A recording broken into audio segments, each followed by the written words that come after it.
Hello everyone, आज मैं आपके लिए जो ड्रामा लाई हूँ ना वो मैजिकल ड्रामा है। सो प्लीज वीडियो को लाइक और चैनल को सब्सक्राइब करना ना भूले। नियान जो कि अपनी मैजिकल पावर का यूज कर रही थी और मेडिटेशन कर रही थी, तभी उसके पास एक असिस्टेंट आती है और कहती है कि पूरा इवेंट आपके लिए रेडी है। एक्चुअली नियान शादी करना चाहती थी, लेकिन उस बंदे से करना चाहती थी जो मटेरियल आर्ट में उससे भी पावरफुल हो और जिसकी मैजिकल पावर इतनी स्ट्रॉन्ग हो कि वो नियान को भी हरा सके। नियान को एक स्ट्रॉन्ग बंदा चाहिए था। अब हम उस इवेंट का सीन देखते हैं जहाँ पर बहुत सारे लड़के आए थे, क्योंकि नियान इतनी खूबसूरत थी और इतनी पावरफुल थी, उसको तो हर कोई लाइक करता था। यहाँ पर एक छोटी सी बच्ची जिसका नाम मोमो था, वो अपने डैड के साथ आई थी। उसको ऐसा लग रहा था कि पापा आपको शादी नियान से ही करनी होगी, ये बहुत ब्यूटीफुल है और यही मेरी मम्मी बनेगी। तभी यहाँ नियान आ जाती है। सभी लोग उसकी तारीफें करने लगे थे कि ये एक अमीर फैमिली से आती है और जो मटेरियल आर्ट है उसमें तो ये बहुत ज्यादा पावरफुल है। तभी मोमो कहती है कि मेरे डैड आपसे मुकाबला करेंगे। यहाँ पर एक गरीब भिखारी को देखकर सभी लोग उसका मजाक बनाने लगे थे। हम जैसे लड़की के साथ शादी करना किसी भिखारियों के हाथ में थोड़ी ना है, ये पुअर बेगर, इसको यहाँ से भगा दो ना। असिस्टेंट भी कहती है मुझे लगता है कि आपको यहाँ से चले जाना चाहिए, लेकिन शन बोलता है ऑफ कोर्स मैं जितने चाहूँ उतने लोगों को हरा सकता हूँ और मैं मटेरियल आर्ट में बहुत ज्यादा शातिर हूँ। अब नियान एंजॉय करना चाहती थी शो कि अगर उसका हस्बैंड है तो वो कितना ज्यादा पावरफुल है। तो भैया मोमो भी अपने मैजिकल पावर से आ जाती है। नियान ये देखकर थोड़ी हैरान हो चुकी थी कि इस छोटी से बच्चे के पास भी इतनी ज्यादा पावर है क्या। शन कहता है मैडम मैं आपको सेटिस्फाई कर दूंगा और देखना आप मुझसे ही शादी करोगी। अब क्या था, शन सभी से फाइटिंग करता है और अपनी मैजिकल स्किल्स दिखाता है। सामने वाले बंदे को हराना शन के लिए तो चुटकी भर का खेल था। इतना ज्यादा पावरफुल बंदा था कि मैं क्या ही बताऊं। अब ये सब कुछ देखने के बाद नियान भी थोड़ी हैरान हो जाती है और सोचती है कि ये इतना स्ट्रॉन्ग कैसे हो सकता है, जबकि ये तो गरीब भिखारी है ना। पर इन लोगों को कहाँ पता था शन की रियल आइडेंटिटी कुछ और ही थी। नियान ने जैसा कहा था फाइट में सभी को हरा देगा, वो उसी लड़के से शादी करेगी। तब नियान और शन ने मेरे सर्टिफिकेट ले लिया था। नियान कहती है वैसे तुम कैपेबल तो हो, लेकिन मुझसे ज्यादा पावरफुल बनना होगा। शन बोलता है कि अभी तो मैंने अपना पावर यूज ही नहीं किया, अगर इसने मेरा मटेरियल आर्ट देख लिया होता तो पता नहीं क्या होता। नियान बोलती है चलो मेरे साथ, अब से तुम मेरे ही घर में रहोगे। यहाँ पर शन और मोमो नियान के साथ उसके घर पर आ जाते हैं। शन बोलता है तुम्हारा कुछ ज्यादा ही बड़ा घर है। नियान की जो फैमिली थी, किन फैमिली, वो सभी मटेरियल आर्ट में बहुत ज्यादा माहिर थे और पूरी फैमिली पावरफुल फैमिली थी। सभी को मैजिकल पावर आता था और मटेरियल आर्ट भी आता था। यहाँ मोमो बोलती है पापा आपको तो बहुत अच्छा ससुराल मिला है। अब शन अंदर आता है। नियान बोलती है मॉम डैड ये मेरा हस्बैंड है, लेकिन ऑब्वियसली बात थी मॉम और डैड दोनों को ही एक भिखारी का अपना सनी इन-लॉ कहना पसंद नहीं आ रहा था। मोम कहती है नियान तुम पागल हो चुकी हो क्या, तुमने इस भिखारी से शादी क्यों कर ली, तुम्हारे लिए इतने अच्छे अच्छे रिश्ते आ रहे थे, फिर इसमें तुमको ऐसा क्या दिख गया। मोमो बोलती है अरे ये तो मेरे डैड की इंसल्ट कर रही है। नियान कहती है अभी मेरा हस्बैंड बन चुका है ना, हम दोनों ने मेरा सर्टिफिकेट भी ले लिया है। पापा बहुत ज्यादा शातिर थे। वो शन को बोलते हैं कोई बात नहीं, अगर तुम हमारी किन फैमिली में आना चाहते हो तो तुम्हें ये टी पहनी होगी। नियान को पता था कि उसके डैड कितने कैपेबल है। वो तो शन को रोकती भी है कि तुम्हारा हाथ हर्ट हो जाएगा, लेकिन शन को ये ट्रिक्स वगैरह पहले से ही आती थी। डैड शन को टी ऑफर करते हैं। वो टी का कप हमारे शन ने पकड़ लिया था। डैड बोलते हैं अब मैं तुम्हें नहीं छोड़ूंगा, तुम्हारा ये हाथ काम करना ही बंद कर जाएगा। वो अपनी पावर यूज करता है, लेकिन शन के आगे डैड की पावर कुछ भी मायने नहीं रखती थी, क्योंकि शन यहाँ पर जीत चुका था। वो कहता है ये टी कुछ ज्यादा ही अच्छी है। निहान बोलती है तुम्हारा हाथ ठीक तो है ना। शन बोलता है मेरे हाथ को क्या ही हुआ है। यहाँ पर डैड सोचने लगे थे कि यार ऐसा कैसे हो सकता है, ये मटेरियल आर्ट तो मुझे ही आता है और किसी को नहीं आता, तो इससे कौन ही बच सकता है। अब हम देखते हैं सभी लोग लंच कर रहे थे। मोमो को तो इतना सारा खाना दिखकर मुंह में पानी ही आ रहा था। शन बोलता है अरे बेटा मैंने तुम्हें सिखाया है ना मैनर्स के साथ रहना चाहिए। वो एक चिकन का पीस नियान को भी देता है। नियान कहती है डोंट वरी, मेरे मॉम डैड तुम्हें बहुत जल्दी एक्सेप्ट कर लेंगे, तुम ज्यादा टेंशन मत लो। लेकिन यहाँ पर नियान की मॉम को तो गुस्सा आ रहा था कि मैं एक भिखारी के साथ लंच कर रही हूँ, अब मेरी यही वैल्यू रह चुकी है क्या। पापा बोलते हैं मैंने अपनी ट्राई कर लिया ना, मेरी मैजिक से कुछ नहीं हुआ, अब तुम ही आजमा कर देख लो। तुम्हें पता नहीं है ये दिखता तो भिखारी है लेकिन ये मटेरियल आर्ट में हमसे भी ज्यादा आगे निकल गया है, तो प्लीज थोड़ा सोच समझ कर ही फैसला लेना। लेकिन मॉम का ऐसा था, वो अपनी बेटी की शादी अमीर खानदान में करवाना चाहती थी क्योंकि वो खुद भी तो अमीर है ना। यहाँ मॉम चॉपस्टिक मैजिक करती है। एक्चुअली मॉम चॉपस्टिक से किसी को भी हर्ट कर सकती थी, उसके पास ये पावर था। यहाँ नियान थोड़ा डर जाती है और शेन को कहती है कि प्लीज तुम मॉम से दूर रहो, और वो मॉम को भी कहती है अरे मम्मी मेरा हस्बैंड है, आप इसको कितना ही परेशान करोगे। ये मोमो बोलती है अरे मम्मी आप ज्यादा टेंशन मत लीजिए क्योंकि पापा को ना मटेरियल आर्ट हर एक टाइप का आता है। अब क्या था, नियान की मॉम और शेन में चॉपस्टिक फाइट होने लगती है जिसके साथ मैजिक भी इंक्लूड था। दोनों ही अच्छी खासी फाइट करते हैं, लेकिन ऑब्वियसली बात थी एंड में शेन जीत जाता है और वो चीजी बाइट देकर नियान को बोलता है ये तुम्हें पसंद आएगा, ये मैंने पहले भी खाया हुआ है। मॉम को समझ में आ चुका था कि उसका दामाद कोई कच्चा खिलाड़ी नहीं है, लेकिन फिर भी मॉम कहती है कि मुझे ऐसा दामाद नहीं चाहिए जिसके पास पैसा नहीं है। वो अपना मैजिकल पावर का यूज कर ही रही थी लेकिन नियान उसको रोक देती है। पापा कहते हैं क्या हो चुका है? मॉम बोलती है ये आपकी बेटी का कमाल है, मुझे लगता है कि वो अपने हस्बैंड को हर्ट नहीं करना चाहती है। नियान कहती है अरे मम्मी आप तो कुछ ज्यादा ही बुरा मान चुकी हो, देखो ऐसा मत सोचो, अभी मेरा हस्बैंड मर चुका है तो एक्सेप्ट भी कर लो ना। तभी नियान के घर पर कोई आता है, ये और कोई नहीं लेकिन मिस्टर जू था। एक्चुअली जू को नियान को ज्यादा ही अच्छी लगने लगी थी और वो उसको किसी भी हालत में अपनी वाइफ बनाना चाहता था, लेकिन एक नंबर का बैड बॉय था। उनके मॉम डैड नहीं चाहते थे कि अपनी बेटी की शादी वो इस बदमाश से करवाए। यहाँ मिस्टर जू बोलता है कि देखो अगर आप मुझसे नियान की शादी नहीं करवाओगे तो मैं उसे किसी का नहीं होने दूंगा क्योंकि मुझे नियान बहुत ही ज्यादा पसंद है। यहाँ मॉम डैड फाइट करने की ट्राई करते हैं तो क्या आगे मॉम डैड की कुछ नहीं चल पाती। यहाँ नियान आकर बोलती है ये तुम क्या किए जा रहे हो? जू बोलता है तुम्हें मेरी होना पड़ेगा, मैं कल तुमसे शादी करने वाला हूँ तो कल तुम आ जाना और मेरी हो जाना। नियान बोलती है तुम जैसे बैड बॉय से मैं कभी शादी ना करूँ, मेरी जूती भी शादी ना करे, तो ना इतना ज्यादा नखरे मत दिखाओ, तुम यहाँ से चले जाओ। जू बोलता है ये कौन है जो तुम्हारे घर पर भी खारियों की जैसे खा रहे हैं? ये सुनकर शेन को बुरा लग जाता है। वो तुरंत ही जू पर एक मैजिक करता है और बोलता है कि तुमने ऐसा बोलने की हिम्मत कैसे की। नियान सोचती है ऐसा न हो कि शेन हर्ट हो जाए तो वो अपना मैजिक पावर यूज करती है, लेकिन तभी जू ने इन दोनों को ही हरा दिया था और जू बोलता है कि कल मैं तुमसे शादी कर रहूंगा। मॉम डैड बोलते हैं ये बिल्कुल अच्छा नहीं है, तुम्हें पता है ना कि जू की रेपुटेशन कैसी है, मैं तुम्हारी शादी उससे नहीं होने दूंगा। यहाँ नियान ने भी सोच लिया था वो किसी भी हालत में शेन को कुछ नहीं होने देंगे। अब वो उसका हस्बैंड है तो उसकी रिस्पॉन्सिबिलिटी भी नियान की है ना।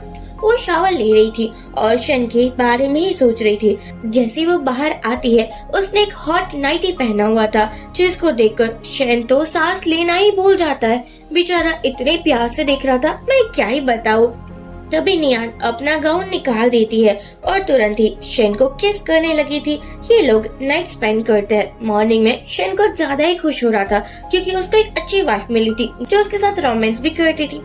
मोमो आकर बोलती है पापा मम्मी कहीं चली गई है, मुझे लगता है कि हमें भी उसकी हेल्प करने के लिए जाना चाहिए। नियान खुद की वजह से शेन और मोमो को बिल्कुल परेशान नहीं करना चाहती थी। उसको पता था कि अगर जू को पता चला कि नियान की ऑलरेडी शादी हो चुकी है तो वो तो शेन को बहुत बर्बाद कर देगा, कहीं का नहीं छोड़ेगा।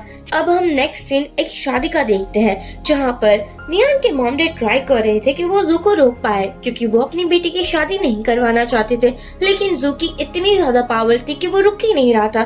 तभी यहाँ नियान आती है। पापा बोलते हैं मैंने तुम्हें मना किया था नहाने से, तुम यहाँ क्यों ही आ चुकी हो? मैं तुम्हें बचाना चाहता हूँ और तुम तो सुन ही नहीं रही हो मेरी बात। जू कहता है अभी मेरी वुमन है, अगर ये मेरी नहीं हुई तो मैं इसको किसी और का भी नहीं होने दूंगा। और वो तो अपना जलवा दिखाने लगा था, सभी को कहने लगा था कि अब आप लोग मेरी और नियान की शादी देखना और अगर किसी को ऑब्जेक्शन है तो वो भी बोल सकता है। अब जो इतना पावरफुल बंदा था, इतने रिच बैकग्राउंड से आता था, तो भला कौन ही था जो उसको कुछ भी कहने की हिम्मत कर पाता। नियान कहती है बहुत हो चुका। पापा कहते हैं कि क्या तुम्हें कोई शर्म नहीं है, मेरी बेटी का हाथ मांग रहे हो और वो भी मुझे डरा धमका कर। ऐसे तो मैं कभी शादी की परमिशन नहीं दूंगा। यहाँ नियान जा रही थी लेकिन उसको वीकनेस लग रही थी। मॉम कहती है तुम वीक क्यों पड़ चुकी हो। नियान बता देती है कि लास्ट नाइट वो शन के साथ थी और उन लोगों ने रोमांटिक टाइम भी स्पेंड किया था। मॉम कहती है तो तुम यहाँ आई ही क्यों, मैंने मना जो किया था। पापा कहते हैं वैसे भी उस हस्बैंड में तुमने ऐसा क्या देख लिया कि शादी के लिए तुरंत ही हाँ कह दी थी। अब ये सब बात सुनने के लिए नियान के पास टाइम थोड़ी ना था। उसको तो जू को मजा चखाना था, उसको बताना था कि वो भी किसी से कम नहीं है, इतनी पावरफुल बंदी है और इस सिटी में हर कोई उसे जानता है। जू कहता है तभी तो मैं तुम्हें इतना लाइक करता हूँ ना, क्योंकि तुम्हारा एटीट्यूड ही है जो कि मुझे अट्रैक्ट करता है। यहाँ हमारी नियान ने कह दिया था कि बहुत हो चुका, अब बस भी कर जाओ ना तुम। नियान ने तो फाइटिंग स्टार्ट कर दी थी। जू ने उसको हरा दिया था और कह रहा था कि तुम जैसे चाहो वैसे मेरी बनकर रह सकती हो, मानो या ना मानो मुझे कोई फर्क नहीं पड़ता। तभी यहाँ शन भी आ जाता है। नियान उसको देखकर बोलती है मैंने तुम लोगों को कहा था ना कि यहाँ से चले जाओ, फिर तुम दोनों यहाँ क्या कर रहे हो। मना करने के बावजूद भी मोमो बोलती है अरे मम्मी आप कुछ ज्यादा ही टेंशन ले रही हो, मेरे पापा है ना बहुत पावरफुल है, वो आपको आसानी से बचा लेंगे। आपको पता नहीं है कि मेरे पापा क्या चीज है। पापा बोलते हैं तुम्हें यहाँ से चला जाना चाहिए क्योंकि ये सब कुछ तुम्हारी वजह से ही हो रहा है, तुम्हारी वजह से आज ये दिन देखना पड़ रहा है। शन बोलता है अरे ससुर जी आपको डर किससे लग रहा है, और वो भी इस पिद्दी से। जू मेरा कुछ नहीं बिगाड़ पाएगा, वैसे भी वो बड़ी बड़ी बातें ही कर सकता है और कुछ है नहीं उसके हाथों में। नियान कहती है शन बहुत हो चुका, तुम्हें पता नहीं कि किस फैमिली से बिलोंग करता है। जू की मटेरियल आर्ट में कितनी ज्यादा स्किल्स है। यहाँ जू को पता चल जाता है कि अब तो नियान की शादी भी हो चुकी है। जू इंसल्ट करने लगा था, क्या बात है तुम मुझे छोड़कर उस भिखारी के चक्कर में पड़ चुकी हो, समझ नहीं आ रहा है कि ऐसा हो क्या रहा है। जू नियान पर अटैक करने वाला था लेकिन मोमो ने उसको बचा लिया था। आफ्टर ऑल मोमो शन की बेटी थी तो उसके पास भी तो मैजिकल पावर होगी ही ना। नियान थोड़ी हैरान हो चुकी थी कि इतनी छोटी बच्ची के पास इतनी ज्यादा पावर कैसे ही हो सकती है। जू बोलता है ये बाप बेटी कुछ ज्यादा ही चालाक है, कोई बात नहीं मैं पहले इसका ही काम तमाम कर देता हूँ, उसके बाद नियान तुम्हारी बारी, तुमसे तो आज शादी होकर ही रहेगी। मॉम बोलती है शैन तुम यहाँ से चले जाओ। शैन कहता है अरे मम्मी जी आप कुछ ज्यादा ही सोच रही हो। नियान की असिस्टेंट भी बोलती है तुम्हें यहाँ से चले जाना चाहिए, लेकिन शन तो किसी की बात ही नहीं सुनना चाहता था। तभी जू अटैक करने के लिए आने वाला था पर शन ने नियान को भी बचा लिया था और जू को भी डिफेंड कर लिया था। वो तो बिल्कुल सही सलामत था। नियान सोचती है ऐसा कैसे हो सकता है, जू तो मास्टर है ना, उसको पता नहीं कौन कौन से आर्ट आते हैं, तुम मुझसे बच नहीं पाओगे। शन कहता है मैं तुम्हें बचकर दिखाऊंगा, तुम ज्यादा मेरी टेंशन मत लो मेरी वाइफी। बाद में शन जू को बोलता है अब तुम्हें मुझसे पंगा लेना चाहिए, बहुत हो चुका, तुम किसी लड़की को कैसे हर्ट कर सकते हो। जू बोलता है तुम्हें हराना मेरे लिए चीटी भर का ही खेल है, क्योंकि तुम एक बेगर हो और भिखारी को तो क्या ही पता होगा ना कि कौन सा आर्ट का यूज कब करना है। बाद में ये दोनों में लड़ाई हो जाती है, इसमें भी शन जीत जाता है। अब शन को देखकर सभी लोग हैरान हो चुके थे कि इसके पास इतनी ज्यादा पावर कैसे आ सकती है, ये बंदा इतना स्ट्रॉन्ग कैसे हो सकता है। मम्मा बोलती है देखा ना मम्मी मैंने आपको पहले ही कहा था, टेंशन वेंशन मत लीजिए, मेरे पापा सुपर कूल है। शन कहता है जू तुम्हें पता चल ही चुका होगा ना कि तुम मेरे आगे कुछ भी नहीं हो, इसलिए प्लीज मेरी वाइफ से दूर ही रहना। तभी जू एक पिल्स को खा लेता है, जो पिल्स नियान समझ जाती है कौन सी थी, लोगों की फैमिली पिल्स थी, जिसको खाने के बाद जो पर्सन था वो और भी स्ट्रॉन्ग बन जाता है और जू अब कुछ ज्यादा स्ट्रॉन्ग बन चुका था। नियान उसके पास आती है और कहती है देखो कल रात हम दोनों साथ थे ना, हम लोगों ने नाइट स्पेंड किया था ना, इसलिए तुम अभी पावरफुल हो, वरना मेरी पावर तुम्हें ट्रांसफर हो चुकी है, तो तुम ज्यादा मत सोचो, मैं तुम्हें बचा लूंगी ना।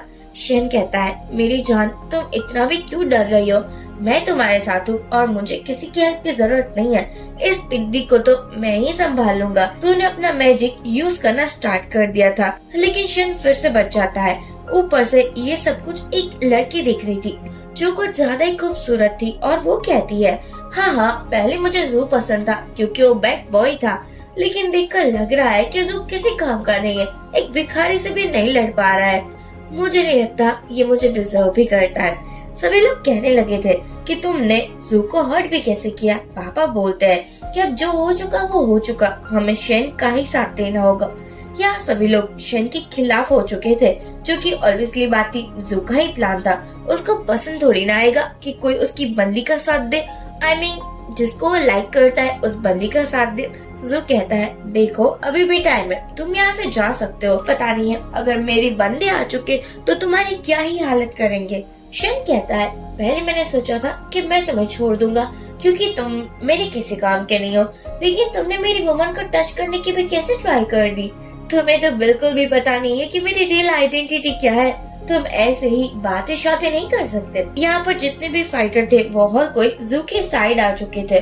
हर कोई चाहता था कि वो शेन को एक ही साथ हरा दे, और यहाँ शेन था जिसकी पावर और न और बढ़ती ही जा रही थी। नियान कहती है, अब बस भी कर जाओ, तुम्हें नहीं लगता ये कुछ ज्यादा ही डेंजरस हो रहा है? देखो मुझे बहुत ज्यादा डर लग रहा है। यहाँ शेन कहता है, अरे माय डियर डार्लिंग, तुम्हें डरने की क्या जरूरत है जबकि तुम्हारे पास मैं हूँ। ऊपर से वो लड़की फिर से देखती है और कहती है, सीरियसली ये जू तो यूजलेस ही निकला। उसको इतना भी नहीं आता कि कौन से पावर का यूज कब भी किया जाए। लगता है कि ये जो भिखारी है वही मेरे टाइप का है। आई नो पैसे नहीं है, लेकिन पैसे से क्या ही होता है ना, मेरे पास है उतना ही इनाफ है। यहाँ जू ने लाइफ सेविंग बेल्ट पहना था जिसकी वजह से वो बच चुका था। अब क्या था, वो छोड़ने थोड़ी ना वाला था इतनी आसानी से शेन को। वो सभी को बोलता है कि तुम लोग सभी लोग मेरे साथ ही हो ना, क्योंकि मुझे चाहिए कि आज ये बंदा जिंदा ना रहने पाए। इसको मैं खत्म कर कर ही रहूंगा। सभी कहने लगे थे, हाँ हाँ हम आप ही के साथ है जू, आप जैसा कहोगे वैसा ही होगा, ज्यादा टेंशन आप मत लीजिए। नियान कहती है, देखो अब सभी हमारे खिलाफ हो चुके हैं, हमें नॉर्थ सिटी जाना होगा, तुम जाओ, यहाँ मैं सब कुछ संभालूंगी। नुआन सबके सामने आकर बोलती है, ये हमारे किन फैमिली का मैटर है, इसलिए मैं शेन के साथ, आफ्टर ऑल मैं उसकी वाइफ जो हूँ। असिस्टेंट कहता है कि आप अपने उस हस्बैंड के लिए कितना ही करोगे, देखो ये सब कुछ करना बेकार होगा। लेकिन अब तो नियान के मॉम डैड भी शेन की साइड थे। आफ्टर ऑल वो उसका सन इन लॉ था, साइड तो कैसे ही ना लेते ना। यहाँ पापा बोलते हैं, बहुत हो चुका, हमारे दामाद की इतनी इंसल्ट हम कभी भी बर्दाश्त नहीं करने वाले थे। शेन तो इतना खुश हो चुका था क्योंकि पहली बार नियान के पापा ने उसको सन इन लॉ जो बोला था, दामाद जो कहा था, वो तो बेचारा तितली बन उड़ने ही लगा था। नियान कहती है, शेन तुम यहाँ से जल्दी से चले जाओ और मोमो को भी लेकर जाना, मैं सब कुछ संभालूंगी, प्लीज आज के बाद हम कभी नहीं मिल पाएंगे। ये सब कुछ नजारा देखकर जू को तो हंसी आ रही थी। वो कहता है, चाहे तुम कितना भी शेन को बचा लो नियान, मैं आज उसको नहीं छोड़ने वाला। उसका आज आखिरी दिन होगा इस दुनिया में। सभी लोग साथ में मिलकर फाइटिंग करने लगे थे, अपने अपने मैजिकल पावर का यूज करने लगे थे। ऑब्वियसली बात थी, शेन की फैमिली अब कुछ ज्यादा ही वीक पड़ चुकी थी और वो 3 लोग ही थे, इसलिए सू को अच्छे से पता था कि वही इस बैटल में जीतने वाला है। हाँ, लेकिन तभी मोमो नियान के पास आती है और कहती है, मम्मा मैं आपकी हेल्प कर सकती हूँ। फाइटर्स के पास जाती है और उसके पेन के जिप को अनलॉक कर देती है। अब तो कोई अपने पावर का यूज ही नहीं कर रहा था क्योंकि अपनी इज्जत भी तो बचानी थी। सभी कहने लगे थे, ये तो चीटिंग है, इस छोटी से बच्चे का दिमाग बहुत चलता है, लेकिन चीटिंग है ना ये, हमें चीटिंग वाली कोई भी फाइटिंग नहीं करनी चाहिए। सू कहता है, बहुत हो चुका, मुझे लगता है अब मैं ही कुछ करूँगा। लेकिन फिर से शेन ने इसको हरा दिया था। ऊपर से जो लड़की देख रही थी उसका नाम एली था। एली को पता चल चुका था कि किसी के लुक को लेकर जज बिल्कुल नहीं करना चाहिए, क्योंकि शेन दिखता तो भिखारी है, लेकिन आज उसके पास जितनी पावर है, उसके पास जितने आर्ट फॉर्म्स है, तो किसी के पास भी नहीं लगते। अब तो ऐसी अमीर लड़कियों को ऐसे ही बंदे पसंद आते हैं ना, जिसकी मसल्स हो और जो थोड़ा स्ट्रॉन्ग हो। मोमा कहती है, मम्मी अब आप बिल्कुल सेफ हो। यहाँ जू कहता है, नहीं तुम सेफ नहीं हो, मैं तुम्हें छोड़ने नहीं वाला। यहाँ बहुत सारे फायरवर्क जलने लगे थे। मोमो को लगा था ये बहुत अच्छा नजारा है, लेकिन एक्चुअली जू सभी को इशारा कर रहा था कि वो प्रॉब्लम में और उसकी फैमिली में जितने भी फाइटर है वो जू की हेल्प करने के लिए आ जाए। नियान कुछ ज्यादा ही डर चुकी थी। वो शेन के पास आ जाती है, लेकिन तभी एली भी आ चुकी थी शेन को बचाने के लिए। वो आकर कहती है, मैं भी देखती हूँ कौन मेरे होने वाले फ्यूचर हस्बैंड को हर्ट कर पाएगा। ये सुनकर नियान शेन के सामने देखने लगी थी। क्या फ्यूचर हस्बैंड? क्या ये तुम्हारी कोई गर्लफ्रेंड है? शेन कहता है, नहीं मेरी वाइफी, मेरी कोई गर्लफ्रेंड नहीं है। लेकिन नियान तो शेन को घूर घूर कर देख रही थी। शेन कहता है, क्या तुम्हें जलीसी हो रही है? अगर हो भी रही है तो अच्छी सी ही बात है ना, मुझे तुम बता सकती हो। सभी लोग पूछने लगे थे कि तुम कौन हो और इस फाइटिंग के बीच में तुम आ कैसे गई।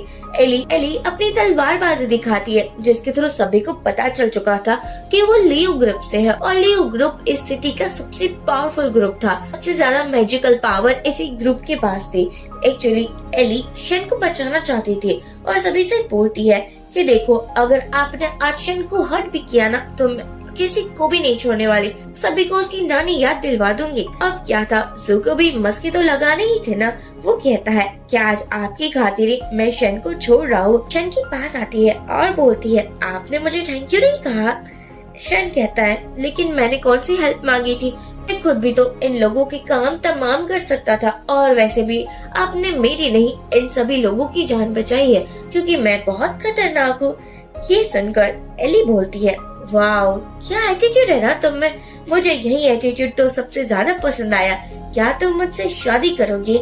शेन कहता है, नहीं, मुझे नहीं लगता ये गुड आइडिया है, क्योंकि मेरी ऑलरेडी शादी हो चुकी है। एली कहती है, तुम्हारी हिम्मत कैसे हुई मुझे रिजेक्ट करने की?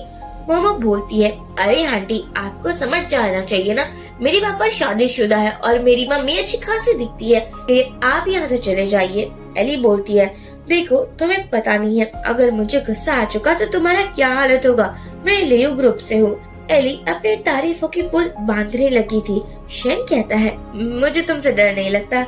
एली कहती है, तो चलो एक फाइट हम दोनों के बीच में भी हो जाए। ऑब्वियसली बात थी, अब आज तक शेन हारा थोड़ी ना है जो यहाँ आ जाएगा, वो भी अपनी फाइटिंग स्किल्स दिखाता है। अब ये देखकर सभी लोग हैरान हो चुके थे, क्योंकि ये जो तलवारबाजी वाली फाइटिंग स्किल्स थे ना, वो सिर्फ लियो फैमिली के पास ही थी और किसी के पास नहीं थी। इसलिए एली बोलती है, मुझे समझ नहीं आ रहा है कि तुम्हारे पास ये मैजिकल पावर कैसे आ सकती है, वो सिर्फ हमारी फैमिली को ही मिली है। शेन कहता है, आई थिंक तुम्हारे ग्रैंडपा ने तुम्हें बताया नहीं है, जिससे ये पावर सीखी है वो आखिरकार है कौन।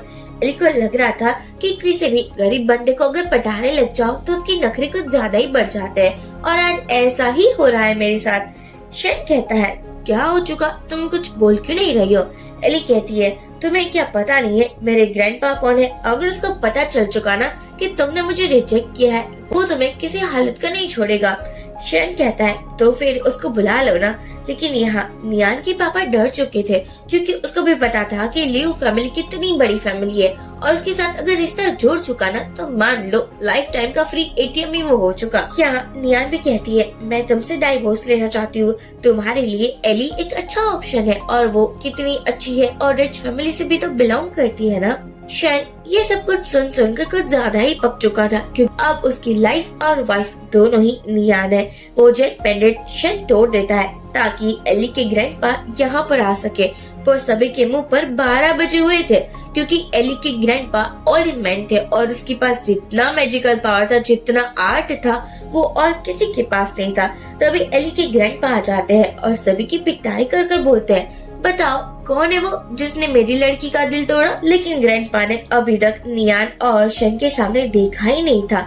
नियान आती है और ग्रैंडपा को समझाती है, मेरे हस्बैंड से ना गलती हो चुकी है, प्लीज आप उसे माफ कर दो ना। लेकिन यहाँ पर कोई किसी की बात नहीं सुनता, ऐसा ही होने वाला था। जैसे ही ग्रैंडपा पीछे मुड़ते हैं, उसको शेन दिखता है। मुन्नी डाउन होकर बोलते हैं कि आज फाइनली मैं तुमसे मिल रहा हूँ, मैंने बहुत साल पहले मेरी जान बचाई थी, वो मैं आज तक नहीं भूला हूँ। शेन कहता है, लेकिन लगता है आपकी पोती को कुछ भी मैनर्स नहीं है, किसी के भी पर्सनल लाइफ में आ जाती है। शेन कहता है, मैं किसी और से शादी कैसे ही कर सकता हूँ, क्योंकि मेरे पास एक अच्छी वाइफ है जो कि टिकाऊ भी है। अब क्या था, ग्रैंडपा ने पहली बार एली पर गुस्सा किया था। वो कहते हैं, प्लीज मुझे माफ कर देना, एली कुछ ज्यादा इनोसेंट है, उसको दुनिया में क्या हो रहा है क्या नहीं उससे कोई मतलब नहीं है। अब हम देखते हैं कि यहाँ मोमो आकर बोलती है, आपको नहीं लगता मेरी मम्मा से माफी मांगना चाहिए? ग्रैंडपा वही करते हैं और कहते हैं, अब बताओ जिसने तुम्हें परेशान किया है उसका क्या करना है? यहाँ नियान बोलती है, मुझे नहीं पता क्या करना है, मोमो बोलती है और जू अंकल को ना गाना गाना चाहिए। अब बेचारे जू की ये हालत हो चुकी थी कि वो बच्चों को ही खुश कर रहा था। नियान घर आ चुकी थी। मॉम डैड कुछ ज्यादा ही खुश थे क्योंकि वो नियान की शादी कभी भी जू से करवाना ही नहीं चाहते थे। और आज जू की जो बेइज्जती हुई थी वो देखकर तो इन लोगों को इतने मजे आए थे ना। और वैसे भी शन के बारे में भी तो पता चल चुका है ना कि वो कोई ऐसा वैसा मैन नहीं है। उसके पास भी बहुत ज्यादा पावरफुल पोजीशन है, वो आर्ट में भी माहिर है। तभी पापा को कॉल आता है। एक्चुअली जू की कंपनी के साथ जो कॉन्ट्रैक्ट ऑलरेडी साइन हो चुका था अब वो कैंसिल करना चाहता था क्योंकि उसकी शादी नियान से नहीं हो रही है। पापा कहते हैं ऐसे तो हमें बहुत लॉस हो चुका होगा क्योंकि ऑलरेडी कॉन्ट्रैक्ट भी साइन हो चुका था ना। मॉम तुरंत ही जू की मॉम को कॉल करती है और वो उसे कहती है क्या आप ऐसा कैसे कर सकते हो। लेकिन जू की मॉम के तेवर तो आज कुछ और ही कह रहे थे। वो बोलती है सॉरी, अगर मेरी बेटी की शादी उसकी पसंद की औरत से ना हुई ना तो मुझे नहीं लगता कि अब ये डील का भी कोई भी फायदा है। नियान भी किसी को कॉल करती है और उसे यही देखने को मिलता है किन ग्रुप है उसमें लॉस हो रहा है। यहाँ पर शन और उसकी बेटी मोमो दोनों ही मस्ती कर रहे थे। तभी नियान आती है। शन बोलता है वाह यार, आज तुमने क्या नई ड्रेस पहना है, बहुत कमाल की लग रही हो। यहाँ नियान कहती है मोमो तुम अपने रूम में जाओ, मुझे तुम्हारे पापा के साथ कुछ बात करनी है। यहाँ मोमो चली जाती है। शन कहता है तुम्हारा इरादा क्या है? मुझे लगता है कि कोई गंदा इरादा ही होगा तुम्हारा, नोटी सा। यहाँ नियान बोलती है हाँ ऑफ कोर्स, क्योंकि तुम मुझे बहुत पसंद हो। ये लोग बेड पर आ चुके थे लेकिन नियान थोड़ी घबरा रही थी। शन कहता है कल रात तो तुम बड़े मजे मजे ले लेकर मेरे साथ एंजॉय कर रही थी, लेकिन आज क्या हो चुका? आज तुम मुझसे इतना दूर क्यों भाग रही हो? नियान कहती है नहीं ऐसी तो कोई बात नहीं है, मैं तुमसे नहीं डर रही हूँ। एक्चुअली थोड़ा नर्वसमेंट है ना, सेकंड टाइम जो है, फर्स्ट टाइम में इतना कुछ सोचा नहीं था मैंने। शन कहता है ठीक है, जब तुम कंफर्टेबल होगी तभी हम ये कंटिन्यू करेंगे। वो जाने ही लगा था लेकिन नियान रोक कर बोलती है नहीं, अभी मुझे तुम्हारी जरूरत है और तुम मेरे क्लोज आ जाओ। ये लोग फिर से नाइट स्पेंड करते हैं। रात में शन किसी को कॉल करता है और बोलता है कि जो बैंक्वेट होने वाला है उसका इनविटेशन मेरी वाइफ तक भी पहुंच जाना चाहिए। मॉर्निंग में नियान अपनी मैजिक की प्रैक्टिस कर रही होती है और उसे समझ आता है कि वो अब हाफ मास्टर बन चुकी है। अब उसकी मैजिकल पावर को देखकर वो कुछ ज्यादा ही खुश हो रही थी। तभी असिस्टेंट आती है और बोलती है कि एक बैंक्वेट होने वाला है। नियान कहती है अब मैं हाफ मास्टर बन चुकी हूँ और बहुत जल्दी अगर मुझे ट्रेनिंग मिली तो मैं फुल मास्टर भी बन जाऊंगी और मैं कुछ ज्यादा ही पावरफुल हो जाऊंगी। ये सुनकर असिस्टेंट खुश हो जाती है और कहती है क्या बात है, वैसे ही अचानक ही कैसे हो गया? आपने तो कोई प्रैक्टिस भी तो नहीं की थी ना। नियान सोचती है लगता है कल रात की वजह से हुआ होगा। हाँ, शन के साथ सोने की वजह से ही हो सकता है ये। तभी सैन आता है और उसके साथ मोमो भी थी। शन कहता है कि देखो आज तुम्हें एक बैंक्वेट में जाना होगा, इनविटेशन आता ही होगा। नियान कहती है तुम जिस बैंक्वेट की बात कर रहे हो ना वो बहुत अमीरों का बैंक्वेट है और वहाँ पर पावरफुल लोग जिसके पास आर्ट और मैजिकल पावर होता है ना वहीं जा सकते हैं। और अभी तो मैं हाफ मास्टर ही बनी हूँ, मुझे नहीं लगता कि कोई इनविटेशन मुझे मिलेगा। शन कहता है मैं कह रहा हूँ ना तुम्हें इनविटेशन जरूर मिल जाएगा। असिस्टेंट बोलती है अरे यार तुम अब बकवास करना बंद करो, कितनी बड़ी बड़ी फेंकोगे। तभी एक बंदा आता है और वो नियान को बैंक्वेट का इनविटेशन देता है। नियान सोचती है कि ये शन कैसे कर सकता है, वो अब हाफ मास्टर बन चुकी है ना, शायद इसकी वजह से ही उसको इनविटेशन कार्ड मिला होगा। शन बोलता है बैंक्वेट में मैं भी आऊंगा और तुमसे मिल लूंगा। नियान कुछ ज्यादा खुश हो चुकी थी। उसको लगा था कि शन मजाक कर रहा है क्योंकि वो कैसे बैंक्वेट में आ सकता है, इनविटेशन कार्ड के बिना तो अलाउ ही नहीं है ना। नियान ने सोच लिया था कि वो अब अपने ड्रीम बॉय से मिलेगी। एक टाइम पर नियान की तबीयत कुछ ज्यादा ही खराब हो चुकी थी। तब एक मिस्टीरियस मैन आया था जिसको हेवन ऑफ किंग कहते हैं, जो किसी के सामने अपने रियल फेस में नहीं आता और उसी ने नियान की तब हेल्प की थी। नियान को लगा था कि उसको एक प्रॉपर थैंक यू तो बोलना बनता है ना, इसलिए तो वो उस बैंक्वेट पर जा रही थी। खूबसूरत बनकर आ भी जाती है और सोचती है आज मैं तुमसे जरूर मिलूंगी। तभी वो देखती है यहाँ पर शन और मोमो भी है। नियान बोलती है तुम लोग क्या कर रहे हो यहाँ पर, चलो निकलो। अब तुम लोगों को पता है ना विदाउट इनविटेशन आना कितना खतरनाक हो सकता है। देखो ऐसे रिस्क लेना बुरी बात हो सकती है। शन कहता है यहाँ आने के लिए मुझे किसी इनविटेशन की जरूरत नहीं है, तुम समझ नहीं रही हो कि मैं हूँ कौन। नियान कहती है तुम्हारी ये बड़ी बड़ी फेंकने की आदत ना जाने नहीं वाली। असिस्टेंट बोलती है आप हमारे हाफ मास्टर के हस्बैंड हो इसलिए मैं कह रही हूँ आप चले जाओ यहाँ से, खामखा कोई तमाशा ही हो चुका होगा। नियान बाद में बैंक्वेट के अंदर आती है और सोचती है इनविटेशन है नहीं तो यहाँ एंट्री मिलेगी कैसे, लेकिन शन और मोमो तो उसके पीछे पीछे आ चुके थे। नियान कहती है तुम्हें यहाँ आने भी कैसे दे सकते हैं वो लोग। शन बोलता है आने के लिए मैंने कहा था ना, किसी इनविटेशन कार्ड की जरूरत थोड़ी ना है मुझे। मोमो कहती है हाँ, जैसे ही पापा की शक्ल देखी उन लोगों ने हमें आने दिया, हाँ जानते थोड़ी ना हो मेरे पापा किस खेत की मूली है। निहार सोचती है बड़ी बड़ी फेंकने की आदत इन दोनों में से जाने नहीं वाली है और कहती है अब बस भी कर जाओ, मुझे लगता है ये कुछ ज्यादा ही हो रहा है। बैंक्वेट के अंदर आती है, यहाँ सभी टेबल रिजर्व थे और जो टेबल नंबर 1 था वो इस बैंक्वेट का सबसे पावरफुल मैन के लिए रिजर्व रखा था। तभी यहाँ नियान की कजन सिस्टर आ जाती है और बोलने लगी थी कि देखो तुम यहाँ कैसे आ सकती हो, तुमने शादी तो एक भिखारी से की है। नियान कहती है विदाउट इनविटेशन तो मैं भी नहीं आ सकती थी ना, ऑफ कोर्स इनविटेशन आया है, मैं अब हाफ मास्टर जो बन चुकी हूँ, वैसे कहना पड़ेगा तुम भी यहाँ अपना मुंह उठाकर आ चुकी हो, तुम्हारी शक्ल पर 12 बज जाना चाहिए क्योंकि इतना यूजलेस हस्बैंड मिला है, मैं क्या ही बताऊँ। कजिन बोलती है आई नो मेरा हस्बैंड थोड़ा यूजलेस है लेकिन कम से कम भिखारी तो नहीं है ना तुम्हारे जैसे। वैसे तुम अपने वो बेगर हस्बैंड को नहीं लाई क्या, या फिर तुम्हें तमाशा नहीं करना था इसलिए नहीं लाई होगी। नियान कहती है मुझे तुम्हारे मुंह नहीं लगना तो प्लीज निकलो यहाँ से। तभी नियान सोचती है मैं एक बार शन को कॉल कर लेती हूँ। वो शन को कॉल करती है और उसे पता चलता है कि शन तो इसी बैंक्वेट में है। वो अपना हाथ हिलाकर बोलता है वाइफी मैं यहाँ पर हूँ। कजिन सोचती है क्या यार, ये तो यहाँ भी अपने उस गरीब हस्बैंड को लेकर आ चुकी थी। शन को सभी लोग जज कर रहे थे क्योंकि उसने भिखारियों वाले आउटफिट जो पहने थे। सभी को क्या ही पता है, आउटफिट से कुछ नहीं होता। शन के पास जो पावर है अगर सभी को पता चल गया तो वो लोग देखते ही रह जाएंगे। नियान बोलती है मुझे लगता है कि शन के साथ मुझे भी बाहर चले जाना चाहिए। शन अपनी मैजिकल पावर्स दिखाता है और सभी को शॉक कर देता है और बाद में नियान के पास आकर बोलता है तुमने नूडल्स टेस्ट किए क्या, बहुत ज्यादा सही है। नियान कहती है तुम्हें कोई शर्म वरम है या नहीं, यहाँ तुम्हारी इंसल्ट भी हो सकती है, मैंने इसलिए तो तुम्हें मना किया था ना कि मत आना, तुम मेरी कोई भी बात समझते ही क्यों नहीं हो। शन बोलता है अरे यार कह तो रहा हूँ कि यहाँ मैं ना आता तो ये बैंक्वेट किस काम का होता। तभी एक बंदा शन पर अटैक करने वाला था और यहाँ पर एक मास्टर आ जाते हैं और बोलते हैं ये कौन है। नियान समझाने लगी थी ये मेरे हस्बैंड है, लेकिन तभी मोमो दो बंदे की पिटाई कर देती है। अब उसको भी तो बताना था कि वो भी बहुत पावरफुल है। ये देखकर वो ऑल मैन सोचने लगा था इतनी ज्यादा आर्ट इस लड़की के पास कैसे हो सकती है, इसको पता है कि कौन सा मैजिक का यूज कब करना है। नियान माफी मांगती है कि ये मेरे हस्बैंड है, प्लीज आप उसे माफ कर देना, वो ऐसे ही आ चुके हैं। अब जो ऑल्ड मैन था वो नियान को पूछता है क्या तुम्हें पता है शन की रियल आइडेंटिटी क्या है। अब नियान को पता तो था नहीं इसलिए बोलती है अरे नहीं वो एक ऑर्डिनरी मैन ही है। यहाँ ऑल्ड मैन कहता है फिर सही है, मुझे लगा था कि वो कोई सीक्रेट मैन है जो अपनी आइडेंटिटी को छुपा रहा है। अब क्या था। नियान वापस शन के पास आती है, ये लोग फूड एंजॉय कर रहे थे, लेकिन तभी नियान की कजिन बोलती है अरे यार तुम अपने हस्बैंड को यहाँ लेके कैसे आ सकती हो, अपनी बेइज्जती करवाने में तुम्हें मजा आता है ना। नियान को गुस्सा तो आ रहा था। शन बोलता है हम टेबल नंबर 1 पर चले जाते हैं ना, वहाँ से तुम्हारी इस कजिन की फालतू आवाज भी हमें सुनाई नहीं देगी।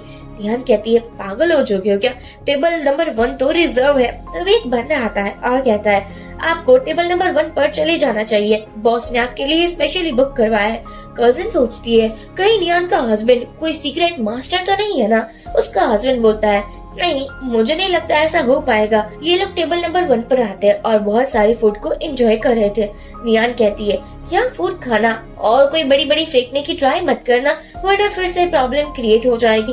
तभी यहाँ एक फीमेल यंग मास्टर आती है और जिसको देखकर सभी लोग तारीफें करने लगे थे कि ये बहुत पावरफुल है लेकिन उतनी ही रूड है, किसी से सीधे मुंह बात भी नहीं करती और कजिन के हस्बैंड को भी उसने मजाक चखा दिया था। मोमा कहती है आंटी आ चुकी है, मुझे तो ये आंटी बड़ी पसंद है, हर बार मुझे मेडिकल पिल्स देखती है ये, जिससे मैं और भी पावरफुल बन जाती हूँ। नियान कहती है मुझे भी आर्ट तो इससे सीखना था लेकिन क्या ही करूँ ना, ये बहुत खड़ूस है। तभी शन कहता है तुम यहाँ आ सकती हो क्या मेरी प्यारी सिस्टर। अब क्या था। कहती है अरे वो बहुत गुस्से है, तुम्हें ऐसे बात नहीं करनी चाहिए। शन कहता है अगर मैं उसको सिस्टर को तो वो बहुत खुश हो जाती है। तभी यंग फीमेल मास्टर यहाँ पर आ जाती है और शन से बोलती है आपको क्या काम है। नियान कहती है मेरे हस्बैंड का दिमाग ना थोड़ा खिसका हुआ है, आप उसकी बातों पर यकीन मत करना। लेकिन यहाँ पर तो वो शन को रिस्पेक्ट दे रही थी। शन कहता है कि मेरी वाइफ को तुमसे आर्ट सीखना है तो क्या तुम उसे सिखाओगी ना? देखो गुस्सा मत करना, ये मेरी प्यारी सी वाइफ है। वो कहती है हाँ क्यों नहीं। या मोमो बोलती है आंटी आप मेरे लिए कुछ लाए हो ना इस बार भी। तभी वो उसे एक मैजिकल पिल्स देती है। मोमो खाकर बोलती है ये कुछ ज्यादा ही अच्छी है। फीमेल यंग मास्टर तो शन का इशारा समझ चुकी थी कि किसी को भी पता नहीं है ये है कौन। नियान बोलती है मैं आपसे अकेले में बात करना चाहती हूँ। यंग मास्टर से वो पूछती है कि आप बताइए ना मुझे कि मेरे हस्बैंड आखिरकार है कौन, आप उसको इतने रिस्पेक्ट क्यों दे रहे थे, कहीं वो कोई सीक्रेट मास्टर है तो नहीं ना। यहाँ वो बंदी बोलती है नहीं नहीं एक्चुअली वो मेरा बहुत पुराना फ्रेंड है, इसलिए थोड़ी बहुत मस्ती तो बनती है ना। आप जैसा सोच रहे हो ना वैसा कुछ नहीं है, आप कुछ ज्यादा ही सोच रही हो, तो थोड़ा कूल डाउन भी हो जाओ। ये सुनकर नियान समझ जाती है अरे यार मैं तो फालतू का ही सोच रही थी, ऐसा तो कुछ भी नहीं है। और मैन को भी कॉल आ चुका था और उसे बताया गया था कि मास्टर ऑफ हेवन उसी बैंक्वेट में आए हैं, इसलिए प्लीज उसकी डिसरिस्पेक्ट नहीं होनी चाहिए वरना तुम लोगों में से किसी को भी नहीं मैं छोड़ूंगी। ऑलमैन कंफ्यूज हो चुका था कि मास्टर ऑफ हेवन क्या हो कौन सकता है, क्योंकि उसका फेस किसी ने नहीं देखा था और किसी को उसके बारे में कोई छोटी सी भी इंफॉर्मेशन नहीं थी। ऑलमैन बोलता है कि सभी के ऊपर नजर रखना। अब ये बात पूरे बैंक्वेट में फैल चुकी थी कि मास्टर ऑफ हेवन इसी बैंक्वेट में है और अगर वो किसी को मिल गया तो वो उसकी खुश नसीबी ही होगी ना। सभी लोग बातें करने लगे थे कि मास्टर ऑफ हेवन आखिरकार हो कौन सकते हैं। नियान तक भी ये बात पहुंच चुकी थी। वो तो कुछ ज्यादा ही खुश हो रही थी कि मैं मास्टर ऑफ हेवन से मिलूंगी और उसे धन्यवाद करूंगी और उसे थैंक यू बोलूंगी क्योंकि उसने मेरी जान जो बचाई थी। तभी मोमो बोलती है कि अगर आपको थैंक्स कहना है तो पापा से कहिए ना, क्योंकि वही तो मास्टर ऑफ हेवन है। यहाँ नियान के तो सर में दर्द ही हो चुका था। मोमो बस भी कर जाओ, इतना तो नहीं फेंकना था। अब यार अब तुम इतनी बड़ी बड़ी बातें करोगी तो कोई मजाक ही उड़ाएगा ना। शन कहता है of course master of haven मैं ही हूँ ना, मास्टर ऑफ हेवन मैं ही हूँ ना, तुम मेरी वाइफ हो इसलिए मैं तुम्हें बता रहा हूँ। तभी जू और उसके ग्रैंडपा भी आ जाते हैं। उन लोगों को भी पता चल चुका था कि मास्टर ऑफ हेवन यहीं पर आए हैं। जू आकर नियान से बोलता है क्या हो चुका है, तुम अभी भी अपने उसी हस्बैंड के साथ आई हो क्या? मुझे लगा था तुम्हारे पैसों से थोड़ा अपग्रेड तो हुआ होगा। यहाँ पर जो जू के दादाजी थे उसको भी पता चल चुका था। वो सोचते हैं कि कहीं मैं ही मास्टर ऑफ हेवन बन जाऊँ। मुझे नहीं लगता कि कोई इसे जानता है तो एक्टिंग करने में क्या ही बुराई है, जो अटेंशन मिला सो सही। ये सुनकर जो इतना खुश हो जाता है वो कहता है मेरे दादाजी मास्टर ऑफ हेवन है, आपने मुझे इतने सालों तक बताया क्यों नहीं? अगर बताया होता तो क्या ही बात होती ना। जू की साइड आ चुकी थी और कहने लगी थी नियान जल्दी से जल्दी जू से माफी मांगो। जू कहता है मुझसे नहीं लेकिन मेरे ग्रैंडपा से भी माफी मांगो, तुम्हारे हस्बैंड को माफी मांगनी ही होगी। यहाँ शन कहता है नहीं मैं किसी से माफी नहीं मांगने वाला। वो तो बहुत ज्यादा एटीट्यूड दिखाने लगा था। जू बोलता है फिर एक फाइटिंग तो हो जाए। और यहाँ नियान का जो जीजू था उसको भी फाइटिंग करनी थी। शन ने उसको रोक दिया था और कह रहा था कि तुम मेरे सामने कुछ भी नहीं हो। जू कहता है मेरे दादाजी एक बार फाइट करेंगे ना तो तुझे छोड़ेंगे नहीं, समझ लेना वो मास्टर ऑफ हेवन है और उस मास्टर ऑफ हेवन इस सिटी में सबसे ज्यादा पावरफुल मैन है। यहाँ पर जू बोलता है दादाजी आप किसके साथ फाइटिंग क्यों नहीं करते और आप क्यों नहीं दिखा देते कि आपकी मैजिकल पावर कितनी अपग्रेड हो चुकी है। दादाजी बोलते हैं नहीं नहीं मुझे लो प्रोफाइल में ही रहना है इसलिए मैं कोई फाइटिंग नहीं करने वाला। शन को तो ये सुनकर हंसी ही आ जाती है कि एक तो झूठ बोल रहा है और ऊपर से कह रहा है कि मुझे कोई फाइटिंग वाइटिंग नहीं करनी। शन कहता है एक ट्राई तो करना बनता है ना। तभी और मैन आ चुका था और वो कह रहा था कि यहाँ क्या हो रहा है। शन कहता है एक्चुअली जू के ग्रैंडपा मास्टर ऑफ हेवन है, यही बात चल रही थी कि वो सच बोल रही है झूठ। जू कहने ही वाला था कि हाँ मेरे grandpa he master of haven है, लेकिन उसके ग्रैंडपा उसको रोक देते हैं और कहते हैं कहा था ना मुझे लो प्रोफाइल रखनी है इसलिए इतना ज्यादा मत बोलो। अभी ऑलमैन मैजिक से एक गोल्डन चेयर को लाता है जो golden chair specially master of haven के लिए बनाई गई थी। नियान तो इम्प्रेस हो चुकी थी। जू बोलता है ग्रैंडपा आपकी वो चेयर है, आप जाकर वहाँ पर बैठ क्यों नहीं जाते? ग्रैंडपा कहते हैं नहीं नहीं अगर सभी को पता चल चुका ना तो मुझे छोटे मोटे काम भी करने बंद करने पड़ेंगे।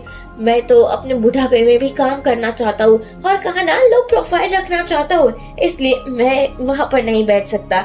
अब हम देखते हैं सभी लोग उसे मनाने लगे थे और यहाँ नियान तो अपने मॉम डैड को कॉल ही कर देती है क्योंकि अगर मास्टर ऑफ हेवन जू की फैमिली से है तो उसको यहाँ से चले जाना चाहिए अब्रॉड ताकि वो लोग उसको हर्ट ना कर पाए। ये सुनकर शेन बोलता है, यार मेरी वाइफ ही, तुम इतना टेंशन क्यों ले रही हो? सू की फैमिली ना झूठ बोल रही है, कोई वो मास्टर ऑफ हेवन नहीं है, फालतू के बके जा रहे हैं। नियान कहती है, प्लीज यार अब तुम चुप ही कर जाओ, तुम्हारी वजह से ऑलरेडी बहुत सारी प्रॉब्लम्स हो चुकी है और अब मैं अपनी फैमिली को कुछ नहीं होने देना चाहती। तभी नियान देखती है कि मोमो तो मिल नहीं रही है। मोमो वही गोल्डन चेयर पर बैठी हुई थी और कहती है, ये मेरे लिए परफेक्ट है। नियान कहती है, बेटा ये तुम्हारे लिए नहीं है, इसलिए प्लीज यहाँ पर आ जाओ। पर लेकिन मोमो तो मान ही नहीं रही थी, ये मेरी ही चेयर है, मेरे पापा से बिलोंग करती है तो मेरी ही हुई ना, आप समझते क्यों नहीं हो? सो कहता है, इस छोटी से बच्चे की हिम्मत कैसे हुई मेरी ग्रैंडपा की चेयर पर बैठने की? अब ग्रैंडपा आप सभी को बता ही दीजिए कि आप कौन है और आपको कुछ तो करना ही होगा। मोमो उसको देखकर मुंह बनाने लगी थी कि लगता है कि कल का डांस और सॉन्ग आप भूल चुके हो।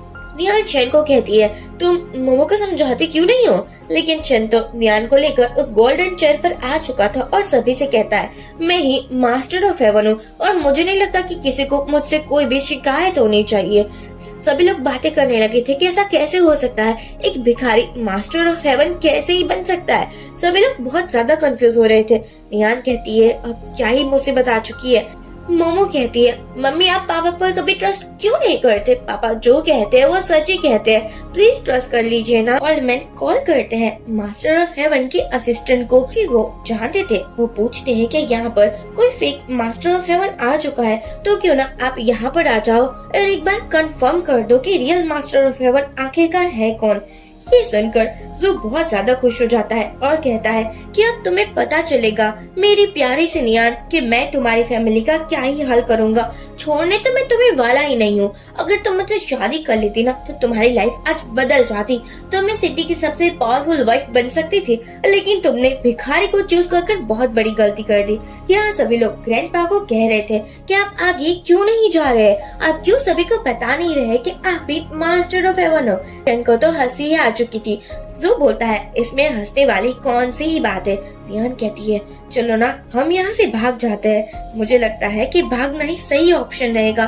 शेन कहता है, हमें यहाँ से कहीं भी जाने की जरूरत नहीं है। मोमो और जू के ग्रैंडपा के बीच में लड़ाई हो जाती है। मोमो और फिर से फाइटिंग को कंटिन्यू करती है। अब ये देखकर सभी लोग हैरान हो चुके थे कि इतनी छोटी बच्ची के पास इतना ज्यादा पावर कैसे ही हो सकता है। यहाँ पर सभी थोड़ी बहुत बातें भी करने लगे थे।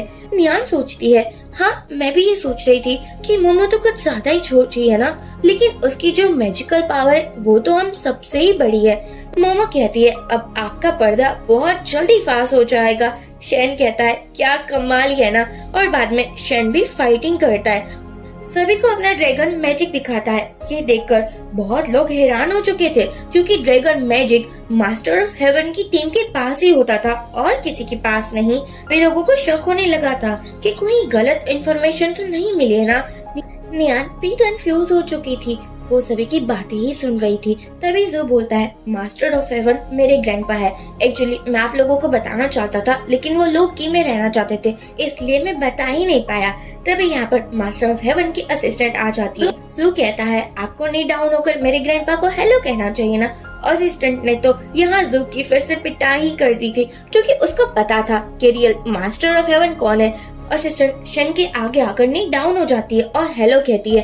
अब क्या था, सभी लोगों को पता चल चुका था कि मास्टर ऑफ हेवन शेन ही है। शेन दिखता भले ही भिखारी है क्योंकि उसने अपनी रियल आइडेंटिटी किसी को नहीं बताई थी, इसलिए ये उसका गेटअप था। अब नियान को भी पता चल चुका था कि उसका हस्बैंड कितना बड़ा बिग शॉट है। यहाँ जू उसके ग्रैंडपा और कजिन सिस्टर की तो वाटी लग चुकी थी, को जेल भी हो जाती है। नियान सोचती है, अच्छा तो वो तुम ही हो ना जिसने मेरी जान बचाई थी। ये लोग बाहर आते हैं। नियान बोलती है, शेन मुझे तुमसे अकेले में बात करनी है। असिस्टेंट भी शेन से माफी मांगती है कि मैंने आज तक जो भी कहा आप उसको इग्नोर करना क्योंकि मैं आपकी बहुत रिस्पेक्ट करती हूँ। मोमो कहती है, रिस्पेक्ट करनी भी चाहिए ना। ये दोनों चले जाते हैं। नियान कहती है, वो तुम ही थे ना जिसने मेरी जान बचाई थी, मुझे तुम्हें थैंक यू तो कहना ही चाहिए। वो नी डाउन होकर थैंक्स कहती है। तो जेट शेन ने दिया था वो उसको रिटर्न कर देती है। शेन बोलता है, अब तुम मेरी वाइफ हो, जो मेरा है वो तुम्हारा ही है ना, इसलिए ये सब कुछ करने की कोई जरूरत नहीं है। नियान बाद में शेन को कान पकड़ लेती है और बोलती है, हिम्मत कैसे हुई मुझसे झूठ बोलने की? शेन कहता है, अभी तो तुम नी डाउन हुई थी ना। यहाँ नियान बोलती है, अब मैं तुम्हारी वाइफ हूँ तो मैं तुम्हें नहीं छोड़ने वाली, चलो मेरे साथ घर पर। घर पर मॉम डैड पैकिंग वगैरह कर रहे होते हैं। तो उन लोगों को लगा था यहाँ से भागना जो है। तभी नियान कहती है हमें कहीं भी भागने की जरूरत नहीं है क्योंकि मास्टर ऑफ हेवन और कोई नहीं लेकिन शन है। ये सुनकर मॉम डैड दोनों को यकीन नहीं हो रहा था। तभी मॉम डैड दोनों को ही रिश्तेदार आ जाते हैं और बोलते हैं आपका दामाद मास्टर ऑफ हेवन है, कहाँ से ढूंढ कर लाया है? मुझे नहीं लगा था हमारे खानदान में इतना अच्छा दामाद आएगा। फिर क्या था, सभी लोग शन की तारीफें करने लगे थे। यहाँ रात में मोमो नियान से बोलती है मैं पापा के साथ सोने वाली हूँ, पापा के साथ मुझे अब नहीं सोना। नियान कहती है ऑफ कोर्स बेटा, तुम्हारे पापा किसी और रूम में सो जाएंगे। मोमो खेलने के लिए चली गई थी। तभी नियान पूछती है तुम्हारी एक्स वाइफ कैसी थी? शन बोलता है इतनी प्रीटी थी, इतनी पावरफुल थी, इतनी अच्छी थी, मैं तुम्हें क्या ही बताऊं। नियान को जेलसी हो रही थी। वो कहती है अच्छा मुझसे भी सुंदर थी। शन बोलता है ऐसा कुछ नहीं है, मैंने मोमो को अडॉप्ट किया है, उसके कोई मॉम डैड नहीं है। मैंने जब से उसको देखा है तब से वही मेरी दुनिया है। नियान कहती है मैं भी मोमो को मम्मा के जैसा ही प्यार करूंगी। ये तीनों की एक हैप्पी फैमिली नजर आ रही थी और इसी के साथ ये ड्रामा एंड हो जाता है। फ्रेंड्स आप मुझे कमेंट के थ्रू जरूर बताइए कि आपको ये ड्रामा कैसा लगा। Thank you for watching.